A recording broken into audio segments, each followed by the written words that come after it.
자, 두 분 모셔보죠. 안녕하세요. 안녕하세요. 약관 히어로 슈퍼맨 권혁준 반갑습니다. 네, 안녕하세요. 원더우먼 김소미 반갑습니다. 네, 오늘은 어떤 얘기를 준비해 오셨는지도 궁금합니다. 이제 우리 권혁준 전문가가 노래 부를 시간이죠. 얼쑤. 자, 내 보험 무엇이든 물어보소. 보험상담소 오픈합니다. 보험보소, 헐. 보험보소, 헐. 보험보소. 얼쑤. 오. 자, 이번 주는 원더우먼 김소미 전문가가 소개해 네, 주시겠습니다. 원더우먼 김소미입니다. 노래만 불렀어요. 네, 노래만. 네, 오늘은요. 암병동에 있는 간호사 선생님의 이야기로 시작을 해보려고 하는데요. 안타깝게도 지금 중학교 3학년이 된 자녀분이 암에 걸렸어요. 그래서 암 환자의 보호자로 지내고 계신 가슴 따뜻한 분의 이야기입니다. 너무 힘드시겠다. 네, 사실은 그렇죠. 그러니까 나이가 어릴수록 암이라는 질병은 좀처럼 사실 회복이 어렵다는 이야기 많이 들어보셨을 거예요. 아무래도 나이가 어리면 암 세포 분화 속도가 빠를 수밖에 없습니다. 그러니까 이분께서도 어린 나이에 암으로 힘들어야 하는 아이를 볼 때마다 정말 속상하고 또 힘든 현실이 버겁기도 하지만 그래도 하나씩 문제를 풀어가자라는 마음으로 하루하루를 견뎌내기로 했다는 이야기를 최근에 저희한테 좀 해주셨어요. 이게 그렇더라고요. 자녀가 어디가 아프잖아요. 그러면 내가 뭘 잘못했나? 내가 이거를 먹이지 말 걸 그랬나? 내가 이때 이렇게 한 게 잘못된 건가? 이런 생각이 부모님은 너무 드셔서 맞아요. 특히나 어린 자녀가 암투병을 한다. 그러면 부모님이 얼마나 많이 자책을 하셨을까라는 생각이 들어서 너무 마음이 미어지네요. 네. 사실 우리 전문가분들은 이런 사례들을 많이 보실 텐데 네. 몸이 아플 때 경제적인 걱정을 좀 덜고 치료에만 전념을 해서 빨리 완치가 될 수 있도록 우리 동키분들께 정말 다양한 정보들 돈 걱정 안 할 수 있는 그런 정보들을 많이 알려주셨으면 좋겠어요. 네, 저희도 정말 많이 노력하도록 하겠습니다. 저희 항상 이 부분을 가장 중요하게 생각하면서 동키 여러분에게 가장 우선적으로 필요한 정보들이 뭘까 고민을 정말 많이 하는데요. 앞서 말씀드린 간호사분과 이 가족 중에 아픈 사람이 있으면 정말 온 가족의 삶이 완전히 바뀌게 된다. 이런 맞아. 얘기 나누면서요. 무엇보다 우리 산정특례에 대한 이야기를 한참 나누게 됐고요. 오늘 주제죠. 예, 네, 맞습니다. 맞아요. 그러면서 이분께서 돈키호테에서 산정특례 이야기를 다뤄주면 더 많은 분들이 도움을 받을 수 있지 않을까요? 라는 말씀을 해주시더라고요. 네, 그래서 저희가 오늘 주제로 바로 산정특례 준비했는데요. 네. 산정특례란 건강보험공단에서 보장해주는 중증 질환자들에 대한 혜택을 말합니다. 아마 들어보신 동키분들도 계실 거예요. 여기서 말하는 중증 질환에는 암 환자, 희귀 질환자를 비롯해서 뇌혈관 질환, 심혈관 질환, 결핵 등이 있는데요. 우리나라는 질병이나 부상으로 인해 고액의 진료비로 가계 경제가 흔들리는 것을 방지하기 위해서 건강보험공단에서 국민에게 의료보험료를 받아서 관리 운영합니다. 네, 저희가 이미 이 산정특례에 대해서도 여러 번 다뤄보긴 했었는데 우리나라 의료보험 제도를 살펴보면 이럴 때 진짜 어려울 때 손을 잘 내밀어 주는구나라는 생각이 들어서 뿌듯하기도 해요. 네, 맞아요. 맞습니다. 우리가 평상시 감기 때문에 집 근처 의료기관, 즉 병원에 가서 치료를 받게 됐다. 그러면 일정한 비율로 우리가 진료비를 계산하고 나머지는 공단에서 의료기관에 지불하게 되는 구조입니다. 자, 이때 우리가 진료비를 계산하는 금액과 공단에서 지불하는 금액의 비율이 좀 있겠죠. 네. 우리가 진료비를 계산하는 비율을 외래 부담률이라고 하는데요. 의료기관의 종류에 따라서 이 외래 부담률이 정말 달라집니다. 네, 우선 의료기관을 크게 네 가지를 구분하는데요. 상급종합병원, 종합병원, 병원, 의원 이렇게 나눌 수 있습니다. 상급종합병원의 외래 부담률은 가장 높아요. 60%. 종합병원은 50%, 병원급은 40%, 의원급은 30%입니다. 그러니까 의원급 병원이 아무래도 외래 부담률이 가장 낮아서 이비인후과에서 진료받을 때 병원비가 사실 몇천 원 안 나오는 경험 해보셨을 거예요. 그렇죠.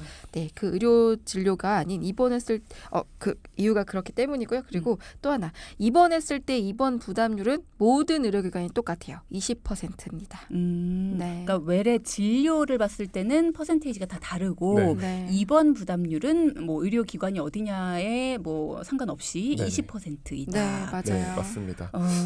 그리고 또 참고로 모든 진료 내역을 일정 비율로 납입하는 건 아니에요. 저희가 지난주에 급여와 비급여가 뭔지 다뤘던 것처럼 그렇죠. 병원에서 발생하는 비급여 항목은 전부 환자가 부담하게 된다는 점 꼭 기억해 주시면 좋겠습니다.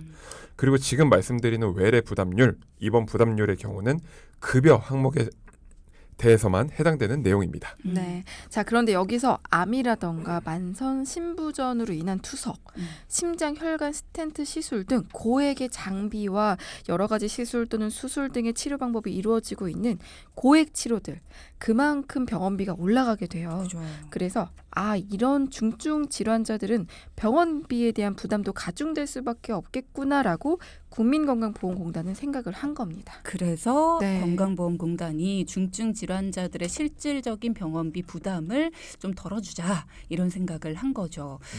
그게 바로 산정특례 제도고요. 네, 맞아요. 맞습니다. 말씀하신 것처럼 고액의 치료를 받는 환자들의 치료비 부담을 덜어주기 위해서 산정특례 제도를 운영하게 된 거죠. 산정특례 대상자들은 일정 기간 동안 진료비의 5% 또는 10%만 부담을 하게 됩니다. 자, 예를 들어 볼게요. 우리나라에서 가장 발병률이 높은 질환 중 하나가 암이죠. 그렇죠. 암은 본인 부담 비율이 5%입니다. 그리고 적용 기간 또한 굉장히 길어요. 5년입니다. 암은 5년 동안의 추적 관찰도 중요하고 또 5년간 치료를 모두 끝내면 완치 판정을 받을 수 있게 되는 것처럼 암의 5년 생존율은 굉장히 중요하다고 할 수 있어요. 네, 그래서 암을 치료하기 전 기간을 5년으로 보고 5년 동안 산정특례 적용을 받게 돼서 급여 비용의 5%만 지불하게 됩니다. 만약 병원비가 100만 원 나왔다고 가정합니다. 그러면 5% 얼마일까요? 5만 원. 맞아요. 5만 원만 납입하면 돼요. 하지만 당연히 비급여 항목은 100% 전액 모두 환자가 부담해야 된다는 점은 좀 유념해 주셔야 됩니다. 그렇군요. 네. 그러면 그런 것도 궁금해요. 사실 암이라는 게 그냥 한 번 걸렸다 완치가 되면 좋은데 그렇지 않고 재발되거나 전이 되는 경우가 있잖아요. 네. 그럴 경우에는 산정특례 적용이 되나요? 안 되나요? 네, 맞아요. 중복 암, 즉 암의 전이가 아닌 각각의 암의 시기가 다르게 진단된 경우는 질환별로 등록해서 산정특례 적용이 가능하고 연장해주는 혜택도 갖고 있어요. 전이도 당연히 적용 가능하고요. 더불어 질환이 진행되거나 치료가 더 필요하다는 의사의 판단이 있을 경우 종료 6개월 이내의 검사 기준으로 재등록할 수 있습니다. 그러니까 타 병원에서 등록한 경우 또한 진료의 인과성이 있는 경우 산정특례 경감 혜택을 받을 수 있습니다. 그렇군요. 네. 암 진단으로 인한 병원비가 많이 나오지 않을까 이런 걱정은 조금 덜어도 되겠다라는 생각이 드네요. 네. 다만 급여 항목에만 적용이 되다 보니까 비급여 항목이 솔직히 더 비싸잖아요. 이런 네. 부분이 조금 걱정이 되긴 하는데 물론 저희 방송 들으시고 암보험 요거 잘 들어놓으셨다면 그럼 좀 걱정이 덜어지겠지만 이런 게 좀 걱정이 되네요. 맞아요. 충분히 걱정할 수 있는 부분입니다. 네. 그리고 암뿐만 아니라 뇌혈관과 심혈관에 대해 이어서 좀 설명을 드려볼게요. 뇌와 심장혈관 질환자들 또한 암과 동일하게 본인 부담률은 5%입니다. 하지만 산정특례 적용 기간이 사실 너무 짧아요. 30일입니다. 암은 5년인데 네. 뇌혈관, 심혈관은 30일? 네, 딱 30일만 적용해줘요. 만약 제가 심장에 스텐트 삽입 수술을 하게 됩니다. 수술비가 1,000만 원이 나왔다고 해볼게요. 그럼 첫 번째 수술을 할 경우에 산정특례가 적용되기 때문에 수술비의 5%만 내면 됩니다. 1,000만 원의 수술비였고 5%면 50만 원이죠. 자, 50만 원만 내면 되는 거고요. 스텐트 삽입은 가슴을 열고 하는 수술, 내시경적 시술 모두 산정특례 대상자에 포함이 돼요. 시술 방법이 아닌 질병이 어떤 질병이냐가 중요하다고 보시면 됩니다. 네, 맞아요. 그래서 심장이나 뇌 수술을 하고 나서 처음에는 병원비가 많이 나올까 걱정을 정말 많이 하시는 분들이 많아요. 하지만 생각만큼 많이 나오지 않아서 한시름 놓았습니다라는 이야기를 많이 해주시는데요. 네. 저희가 방송에서도 강조해서 많이 말씀드려서 기억하실 겁니다. 혈관은 반복해서 막힐 수 있어요. 맞아요. 그래서 맞아요. 중요한 건 만약에 시술을 한 부위 바로 옆 혈관이 또 막히려 해서 시술을 해야 될 것 같습니다라는 이야기를 의사 선생님께 또 들을 수 있어요. 그러면 스텐트 삽입술 또 해야 되는 거잖아요. 그렇죠. 그런데 그 수술이 만약 산정특례 기간 이내인 30일 이내예요.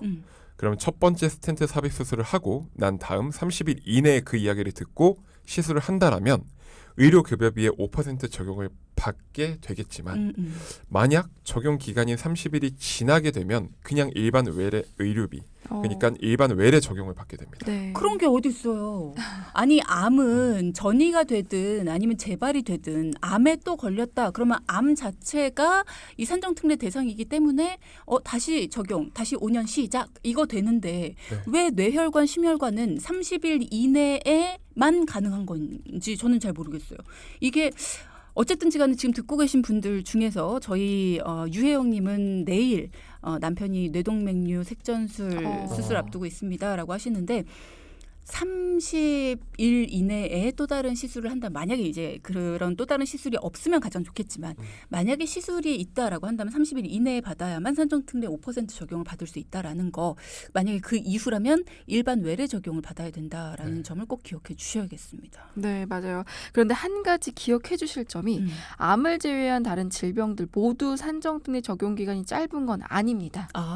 좀 더 자세한 내용은 4부에 이어서 말씀드리겠습니다. 우리 3부 마무리할 시간인 거 어떻게 알았어요? 이제 방송 전문가가 다 됐어. 자, 오늘은 4부 예고까지 해주신 김소미 전문가였습니다. 저희가 4부 본격적으로 시작하기 전에 허근자님의 문자를 먼저 좀 소개해드리고 이 궁금증을 해소해드려야 될 것 같아요. 유방암을 수술한 후에 3년이 지나서 임파선으로 전이가 돼서 수술을 하고 항암도 했습니다. 산정특례 5년 됐다고 이제 혜택을 못 받는다고 하시는데 맞나요? 완치 판정 날 때까지 추적 관찰 계속 해야 되는 거 아닌가요? 라는 문자 주셨어요. 추적 검사 계속 해야죠. 그리고 산정특례 다시 신청하라고 아마 병원에서 안내를 다시 받으실 수 있거든요. 네, 받으셔야 될 것 같아요. 선생님한테 다시 한번 얘기를 해보셔야 될 것 같습니다. 그러니까 산정특례 5년 됐다고 이제 혜택 못 받는다. 아닌 거죠? 아니에요. 네, 이어서 가실 수 있어요. 연장도 네. 됩니다. 전이암 그리고 재발암 모두 다 산정특례 5년 다시 받으실 수 있다라고 네. 말씀드렸습니다. 허근자님 혹시 혼자서 해결하기가 좀 어렵다 하신다면 전문가에게 도움 요청하시면 저희가 도와드릴 수 있도록 할게요. 자, 그럼 4부에도 산정특례에 대한 이야기 나눠보도록 하겠습니다. 제가 암하고 달리 뇌혈관 질환이나 심혈관 질환은 산정특례 적용 기간이 30일이라 너무 짧다. 너무 아쉽다. 좀 다른 질환도 기간을 늘려주면 좋겠다. 이 얘기를 했더니 김소미 전문가가 3부는 이만 마무리하고요. 4부에서 다른 질환들 이야기를 해드릴게요. 라고 예고를 해주셨어요. 뭐 얘기를 들어보죠. 근데 조금 괘씸하니까 제 역할을 뺏어가서 괘씸하니까 권혁준 전문가에게 물어보도록 하겠습니다. 네, 아까 저희가 뇌혈관과 심장혈관에 대한 산정특례 기간이 30일만 적용된다는 이야기에 사실 너무 실망하신 것 같아요. 실망이 컸어요. 네, 근데 이 부분은 이제 차츰 길어지지 않을까라는 생각을 저 혼자 한번 해봅니다. 네. 더 좋아질 거예요. 맞아요. 네, 그리고 더불어 희귀 질환 같은 경우 뭐 루게릭병, 크론병, 쇼그렌 증후군, 버거시병 등 암과 같이 적용 기간이 5년입니다. 다만 본인 부담률이 10%예요. 네, 그리고 또 눈여겨보셔야 할 부분은 결핵입니다. 결핵은 본인 부담금이 없어요. 0% 면제라고 보시면 되고요. 언제까지일까요? 네, 치료 기간 전체라고 보시면 됩니다. 자, 그리고 잠복결핵 감염이라고 있죠. 이건 결핵균에 감염되었지만 몸 안에 들어온 결핵균이 활동하지 않아 결핵으로 발병하지 않은 상태이고요. 결핵과 다르게 특별한 증상이 없는 경우입니다. 결핵도 산정특례가 적용되는 질환이군요. 네. 산정특례 적용을 받을 수 있는 질환에는 어떤 게 있고 또 이런 큰 질병의 진단을 받았을 때 산정특례 제도를 통해서 언제까지 얼마나 혜택을 받을 수 있는지를 잘 알고 있어야겠습니다. 근데 방금 말씀하시면서 잠복 결핵 감염의 경우에는 증상이 없다. 이런 얘기를 하셨는데 증상이 없으면 산정특례 혜택을 어떻게 받죠? 자, 결핵의 증상에는 이게 2주 이상 기침 발열, 체중 감소, 수면 중 식은땀 등이 있는데요. 네. 잠복 결핵을 진단받는다 하더라도 결핵에 대한 치료는 모두 산정특례에 적용이 돼요. 치료비를 전혀 내지 않고도 보장이 가능한 건데요. 2021년도 7월 1일부터 잠복 결핵 감염에도 산정특례가 적용됐다라고 알고 계시면 도움 되실 것 같아요. 네, 21년 7월부터 너무 좋아졌죠. 그리고 그리고 네, 다음으로 몇 가지 조금 더 소개를 해드리면 중증 화상. 본인 부담이 5%입니다. 그리고 적용기간 1년. 그리고 중증 외상에 대해서도 많은 분들이 요거에 대해서 조금 어려워하시는 거 있을 수 있을 것 같아서 중증 외상은 사실 좀 점수 매기기가 저희가 생각하기엔 좀 어려워요. 저희가 보기에는. 예를 들어 손상 중증도 점수로 판단하는데요. 신체 부위를 6개로 나눠요. 거기서 중등도가 심한 3개의 부위를 AIS 점수의 제곱합을 구해요. 좀 어려워요. 그러니까 의사 선생님의 지금 주디 표정이 맞아요. 의사 선생님께서 점수를 매겨주시기 때문에 우리는 잠시 이 부분을 내려놔도 되고요. 5% 되고요. 적용기간 30일이에요. 몰라도 되는 건데 왜 설명했어요? 머리 아프게. 궁금해하실 것 같아서 사실 맞아요. 왜 이건 어떻게 되지? 이렇게 하실 수 있을 것 같아서. 중증 외상은 이렇게 좀 점수화하는 맞아요. 게 어렵긴 하지만 선생님께서 점수를 매겨주신다. 네, 맞습니다. 그리고 5% 그리고 적용기간 30일 그리고 중증치매 산정특례 해당됩니다. 본인 부담률 10% 적용기간 5년입니다. 그리고 알고 계셔야 할 것이 산정특례 시작일은 산정특례 등록 신청서 상의 진단 확진일로부터 30일 이내고요. 신청 시 확진일로부터 30일에 결과합니다. 그러니까 결과한 후 신청할 수 있죠. 경과한 후. 네, 경과한 후. 죄송해요. 마음이 너무 급해서 말이 꼬였어요. 우선은 신청일로부터 적용된다라는 거. 그러니까 놓치고 지나갔을 수 있지만 신청을 놓치고 했을 때 신청한 날로부터 적용됩니다. 정리 좀 해주세요. 진단이 확진됐을 때부터 30일 이내에 네. 산정특례 등록 네. 적용이 되는 거고 네네네. 만약에 그때 못했다 30일 경과했다 그 후에 신청을 했을 경우에는 신청일로부터 산정특례 적용 시작이 된다. 정답. 네, 맞습니다. 마음이 너무 편안해졌어요. 감사합니다. 천천히 말해. 천천히. 자, 어쨌든 중증 치매도 산정특례 대상이다라는 사실 우리 동키분들도 잘 기억을 해두시면 좋을 것 같고요. 생각보다 여러 질환들에 대해서 산정특례 제도가 적용이 되네요. 네. 올해 1월만 하더라도 기존의 산정특례가 적용되는 질병뿐 아니라 여기에 87개의 희귀 질환을 산정특례 대상으로 확대했어요. 그리고 산정특례는 뇌혈관과 심장질환, 중증 외상의 경우를 제외한 질환 등은 산정특례 신청서를 공단에 제출해서 혜택을 받을 수 있고요. 네. 뇌혈관, 심장질환, 중증 외상의 경우는 별도의 신청 없이 고시에서 정해진 약제나 시술을 할 경우 30일 경감 혜택을 바로 받으실 수 있습니다. 이게 등록된 산정특례 대상의 경우는 진료 내역이 인과관계가 있을 경우 모두 경감 혜택을 받을 수 있다고 봅니다. 그러니까 뇌혈관이나 심장질환, 중증 외상의 경우에는 따로 내가 산정특례 신청서를 제출할 필요 없이 네. 알아서 적용이 된다라는 그렇죠. 거군요. 네. 중증 질환을 앓고 있는 분들 산정특례 혜택을 받으실 수 있다라는 사실 꼭 기억해 두시고 내가 내 돈 다 내고 받는 게 아니라 나라에서 이만큼이나 많이 도움을 준다. 90에서 95%는 나라가 대준다는 거잖아요. 네. 급여 부분이지만 맞습니다. 큰 도움이 될 수 있을 것 같습니다. 네, 우리 동키 여러분들이 이런 제도가 있다는 걸 꼭 아셨으면 하는 마음에서 저희 오늘 산정특례에 대한 내용을 준비했고요. 앞서 3부에서 방송 시작할 때 말씀드렸던 어린 암 환자의 보호자인 간호사분의 부탁이 한 몫을 했습니다. 네, 맞아요. 병원에서 사실 근무하실 때는 나라에서 보장해주는 이런 혜택들을 체감할 수 없었다라고 말씀을 해주셨는데 암 환자의 보호자가 되어보니 진료비 감면 혜택이 너무 고맙게 느껴졌다라고 하셨거든요. 그래서 더 많은 분들이 이 제도를 알고 혜택을 받았으면 좋겠다. 라는 말을 남기셨고요.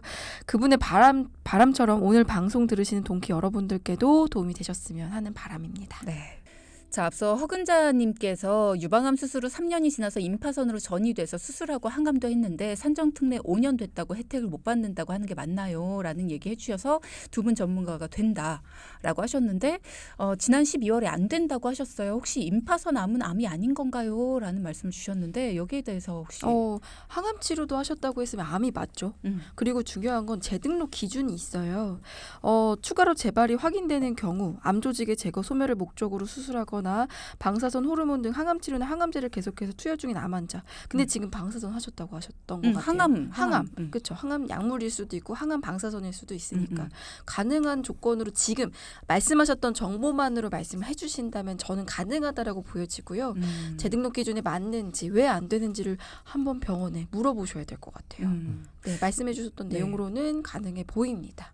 만약에 병원에 물어봤는데 똑같은 얘기만 한다. 그러면 무슨 말인지 잘 모르겠고 도움을 받고 싶은데 모르겠다 하시면은 저희 전문가들에게 도움 요청하시면 저희 네. 전문가들이 적극적으로 도와드리겠습니다. 1대1 무료 상담 가능하고요.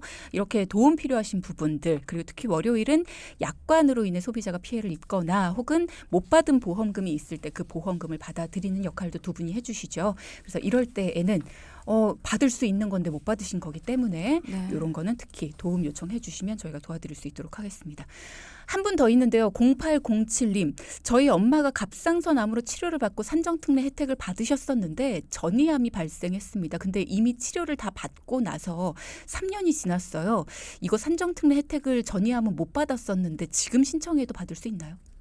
지금 신청해도 받으실 수 있어요. 기간이 지났다고 하더라도 그때 당시에 그거를 건강보험공단에 다시 이야기를 하면 병원에도 그거 다시 이야기를 하고 그래서 그때 당시 걸로 해서 산정특례 대상 기준이 될 수 있습니다. 그렇군요. 이미 치료를 받은 후라고 하더라도 네. 어쨌든 그 당시에 혜택을 받지 못했다면 그 이후에라도 신청해서 혜택을 받으실 수 있다라는 이야기 드렸습니다. 이렇게 여러분의 궁금증도 해결해봤고요.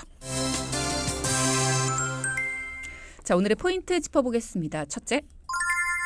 일반 외래 부담률은 병원에 따라 다르지만 입원 부담률은 20%로 똑같다. 둘째. 산정특례 제도는 질환에 따라 본인 부담률과 기간이 다르니 잘 확인해보자. 셋째. 산정특례는 재등록할 수도 있다. 네, 두 분 고생하셨습니다. 감사합니다. 방송 중에 상담해 드리는 내용은요. 청취자 여러분의 올바른 투자 판단을 위해 참고로 드리는 말씀입니다. 금융상품 가입이나 해지 같은 판단은요. 스스로의 책임으로 결정하셔야 한다는 점 꼭 기억하시기 바랍니다.